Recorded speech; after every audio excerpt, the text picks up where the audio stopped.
Fighter jets की कमी से जूझ रही इंडियन एयरफोर्स को मजबूत बनाने के लिए ऐसा लगता है कि भारत सरकार ने अपनी तिजोरी खोल दी है। फ्रांस की दसाल्ट एविएशन से 114 राफेल विमान खरीदने संबंधी एयरफोर्स के प्रस्ताव पर जल्द ही सरकार की मुहर लगने की खबरें पिछले कुछ दिनों से काफी तेजी से वायरल हो रही है, लेकिन इन्हीं खबरों के बीच आई एक और खबर ने इसमें तड़का लगाने का काम कर डाला। और अगर ऐसा हो जाता है तो भारतीय वायुसेना के आगे चीन पाकिस्तान कहीं नहीं ठहरने वाले, क्योंकि ये खबर ही कुछ ऐसी है कि भारत में रूसी 5वीं पीढ़ी के फाइटर जेट सुखोई 57 की लागत को लेकर गंभीरता से विचार चल रहा है। ऐसे में सवाल उठ रहे हैं कि क्या भारत राफेल के साथ साथ Su-57 फाइटर जेट्स का सौदा भी कर सकता है। दरअसल इंडियन एक्सप्रेस अखबार में एक रिपोर्ट छपी है जिसमें कहा गया है कि भारतीय पब्लिक सेक्टर की कंपनी HAL को अब भी रूस से उस रिपोर्ट का इंतजार है जिससे भारत में सुखोई 57 विमानों को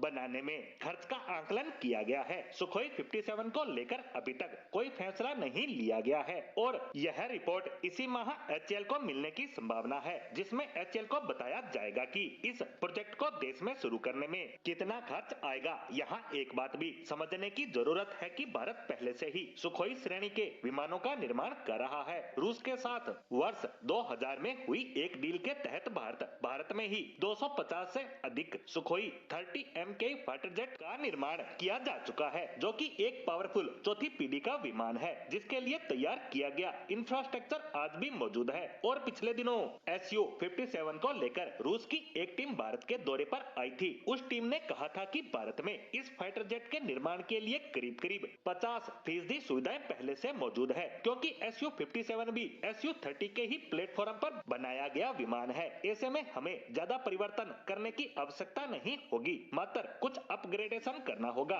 ताकि इस स्टेल्थ और उच्च तकनीक के विमान का निर्माण भारत में किया जा सके। ऐसे में इस प्रोजेक्ट पर होने वाले संभावित खर्च को लेकर एक रिपोर्ट देने की बात रूस की तरफ से कही गई थी और HAL को उसी रिपोर्ट का इंतजार है, क्योंकि इसकी क्षमता और लागत आंकने का काम HAL की पहल पर किया जा रहा है ताकि पता चल सके कि भारत में Su-57 को बनाने की लागत क्या रहेगी। वहीं सरकार ने यह फैसला नहीं लिया है कि 5वीं पीढ़ी के फाइटर जेट्स की कमी को पूरा करने के लिए कौन सा विमान खरीदा जाएगा। हालांकि राफेल खरीद की चर्चाएं जोरों पर है, लेकिन अभी इस पर सरकार का फैसला आना बाकी है। वहीं भारत खुद के 5वीं पीढ़ी के विमान एमका पर पहले से ही काम कर रहा है, लेकिन 2035 से पहले उसके सेना में शामिल होने की संभावना बेहद कम है। ऐसे में हमें टू फ्रंट वार और दुश्मन देशों की क्षमता के लिए तुरंत विमानों की जरूरत है। ऐसे में इस खबर के बाद एक बार फिर से नजरें रूस की उस रिपोर्ट पर आ टिकी है जिसमें इसके निर्माण लागत के बारे में बताया जाएगा। साथ ही ये भी पता चल पाएगा कि भारत राफेल खरीद रहा है या Su-57 या फिर इन दोनों विमानों को